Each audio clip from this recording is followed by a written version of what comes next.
Bonjour à toutes, bonjour à tous, je suis Pierre Langlais, journaliste à Télérama et auteur de Créer une série, témoignages croisés et confidences de créatrices et créateurs de séries majeures comme David Simon, Sally Wainwright, Michaela Coel, Adam Prisseux, Anne Landois ou Fabrice Gobert.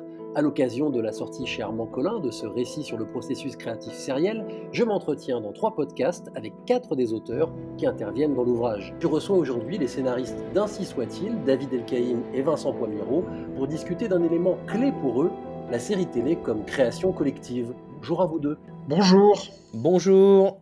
Ainsi soit-il, qui a été diffusé sur Arte entre 2012 et 2015, raconte l'apprentissage d'un groupe de jeunes séminaristes et leurs interrogations intimes et existentielles. C'est une œuvre co-créée avec le producteur Bruno Naon et le réalisateur Rodolphe Tissot.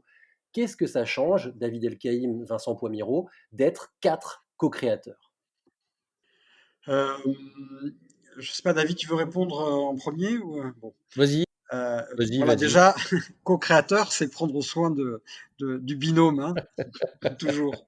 Euh, non, mais alors, il faut dire les choses un peu particulièrement. Ça tient aussi. Je crois que chaque projet a sa spécificité et chaque projet nécessite d'être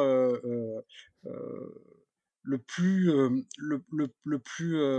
lucide possible sur les capacités de chacun et le plus inventif sur les capacités de chacun à se conjoindre pour arriver finalement à ce qui est important pour nous tous, ou à condition, et c'est une des conditions pour lesquelles on peut peut-être se réunir, que ce soit ça le plus important, c'est-à-dire donner quelque chose aux spectateurs, c'est-à-dire faire partager un point de vue, des affects, voilà. Et donc, en France, au moment où on a travaillé sur Ainsi soit-il, le seul moyen peut-être qu'il y avait de faire entendre ce que nous, David et moi, on voulait faire entendre sur la nécessité d'accorder une place centrale à l'écriture dans le développement sériel, c'était de trouver des alliés à l'intérieur du système, on va dire.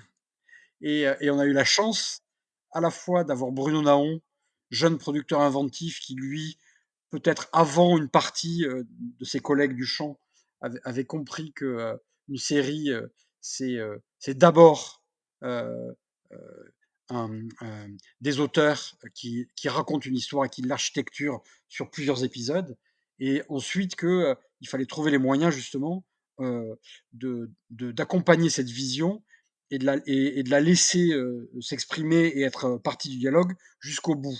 D'où la nécessité à un moment donné de nous faire rencontrer un réalisateur qui aurait l'ensemble des compétences que nous on n'avait peut-être pas, ou pas encore, ou qu'on n'avait pas pu expérimenter sur le travail de fabrication, et que ce réalisateur-là accepterait de nous laisser la place jusqu'au bout, contrairement à certaines habitudes de la télévision ou du cinéma français, c'est-à-dire de laisser une place à la table aux auteurs jusqu'au bout. Et donc, cette rencontre qu'on a faite avec Rodolphe, et donc si tu veux, le quartet a tellement bien pris que, après coup, on a décidé de signer la série tous ensemble, c'est-à-dire nous, auteurs, d'avaliser le fait que l'apport de Bruno puis de Rodolphe avait été tellement important dans le fait de nous permettre à nous d'aller au bout de ce qu'on avait envie de raconter, que ça valait le coup de marquer ce collectif en co-signant tous ensemble la série. Voilà. C'est circonstanciel. Concrètement, David Elkaïm, ça marche comment? Il ne faut pas confondre avec ce qu'on appelle les writers' room, hein, ces salles d'écriture où il y a plusieurs scénaristes qui travaillent ensemble. Comment ça marche, une équipe à 4 comme ça, entre les auteurs que vous étiez, la réalisation et la production? Bah, juste pour revenir sur un point, c'est vrai que Vincent a très bien dit, l'attelage, il est différent suivant les projets. Là, on est dans une configuration très particulière où, la sauce a tellement bien, prise que, on a continué à travailler à 4, bon, en rajoutant ensuite des scénaristes à la table, mais à 4 quand même, pour la saison 2, et sur la saison 3, d'autant plus, hein, puisque Rodolphe, qui n'était pas là au tout début de l'écriture, du développement de la première saison, il était en montage pendant l'écriture, le développement de la saison 2, en montage. Et donc on avait régulièrement des rendez-vous avec, alors pour entrer dans le concret, on avait régulièrement des rendez-vous avec Bruno et Rodolphe pour leur rendre compte de notre avancée dans le travail, de ce qu'on voulait développer, disons que les idées qu'on avait avec Vincent, qu'on a pu développer pour le coup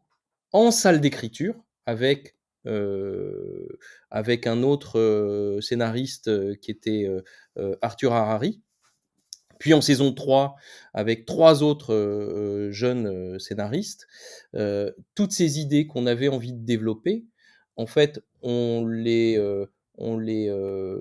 en rendait compte régulièrement à Bruno et Rodolphe, ou parfois seulement à Rodolphe, de manière à non seulement avoir son sentiment, des fois il était un peu, et en tout cas de pouvoir en discuter, hein. Il n'y a jamais eu de censure ni venant de Rodolphe, ni venant de Bruno. Il s'agissait de les amener avec nous, hein, dans le projet qu'on avait envie de développer et de raconter.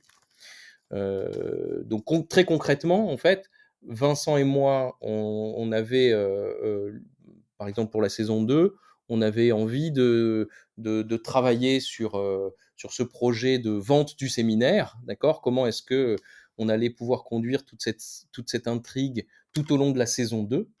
Donc c'est la première chose qu'on a vendue d'ailleurs un petit peu avec la crainte que Bruno et Rodolphe, en tout cas Bruno en tant que producteur, nous disent non mais vous êtes dingue, vous fracassez le décor principal de la série. Donc on en a rendu compte à un moment donné à Bruno en lui disant voilà, ça je pense que c'est une super intrigue pour la saison 2 et c'est ça qu'on a envie de développer. Une fois que ça c'est acquis, ben voilà, on avance comme ça régulièrement, on avait des rendez-vous avec les deux pour rendre compte de l'état de notre travail, de notre réflexion, les arches évidemment, les épisodes les uns après les autres, etc. C'est la première fois d'ailleurs, je crois, Vincent, qu'on a fait cette chose qu'on a développée ensuite, c'est de réunir donc producteurs et réalisateurs et non pas de leur faire lire quelque chose, mais de leur pitcher les épisodes. Oui, c'est vrai. Donc on Usage qu'on pitchait, a ensuite, voilà, tenté de pousser même maintenant jusqu'au chargé de programme des chaînes. C'est-à-dire plutôt que voilà. de le faire lire des textes qui sont peut-être parfois un peu arides pour nos interlocuteurs, on les convoque dans une pièce et on leur raconte, mais parfois ça peut durer, 1 heure, 2 heures, 3 heures, un épisode ou une saison et on essaie de les mettre comme s'ils étaient devant et ça marche plutôt bien, ouais. Bah, c'est ce qu'on a fait ensuite, hein. C'est-à-dire qu'on c'est Oui, vrai comme la méthode a bien marché, on s'est dit: «Faisons-le», alors, essentiellement auprès des diffuseurs, plutôt que de passer un temps fou à écrire un texte et essayer et leur balancer le texte, ne pas savoir s'il va être bien lu, à quel moment, bon, en fait, c'est de pouvoir prendre un rendez-vous, de pitcher ouais. et voilà, de le mettre avec nous dans le projet. Soit il accepte immédiatement d'en savoir plus et soit ça lui va pas du tout et au moins voilà, on est au clair, chaque partie est au clair sur le travail à faire. Quand ton attelage est, justement un attelage, cohérent par rapport, à l'état du champ au sens, du milieu, hein, et qu'on a tous le même projet et qu'on met en commun les compétences, ça fonctionne aussi parce que chacun respecte, d'une certaine façon, à certains endroits, lequel des membres de l'attelage a, l'autorité, on va dire. Absolument. C'est-à-dire que d'une certaine façon, sur l'écriture, heu sur les grands choix, sur ce que ça raconte et cetera, Rodolphe et Bruno respectaient le fait que c'était nous qui prenions les décisions.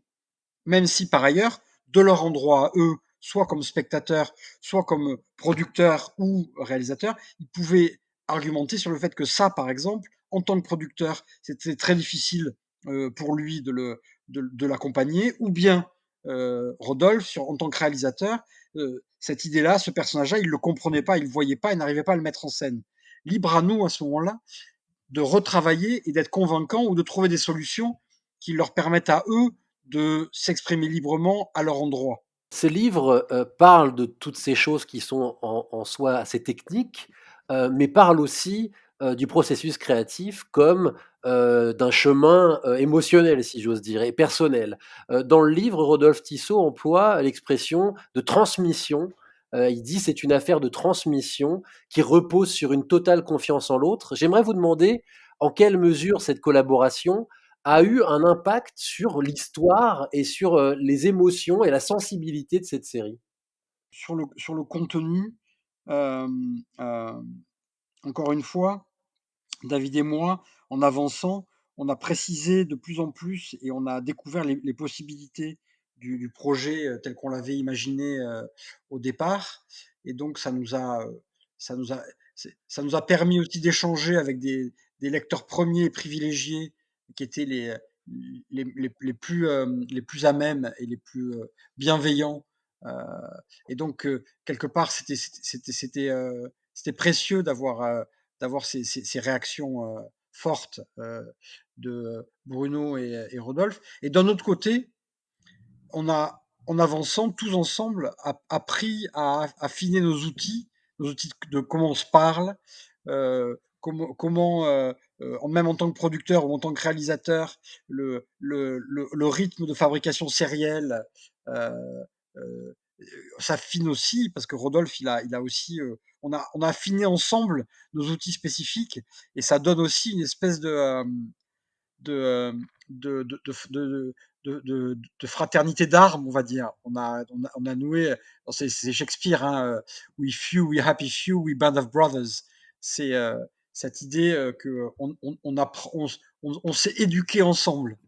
Et ça, ça donne aussi au travail une intensité émotionnelle spécifique, qui est aussi la gourmandise de posséder de mieux en mieux un outil commun pour l'adresser à des spectateurs dont on est de plus en plus curieux et gourmand de provoquer les réactions, de jouer avec les émotions, de partager quelque chose. Voilà, c'est ça que je dirais, moi. Mais enfin, pour rebondir, d'ailleurs, c'est vrai que Vincent est pour ça, il utilise assez souvent cet adjectif de gourmand.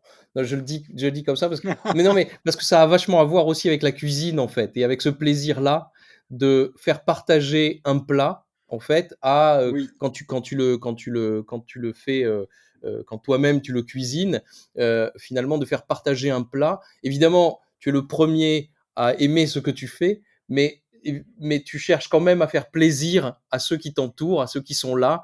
Et voilà, donc, mais encore plus finalement, ça a à voir avec cet endroit tu sais, de la enfin, de la cuisine, mais de la cuisine au sens de la presque, brigade. ben oui, de la brigade, exactement. C'est-à-dire que ensemble, on va faire quelque chose, tous là, chacun va y mettre sa patte.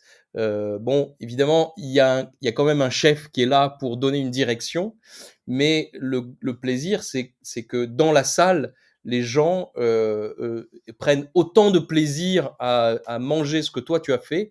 Et voilà, c'est un peu ça le truc.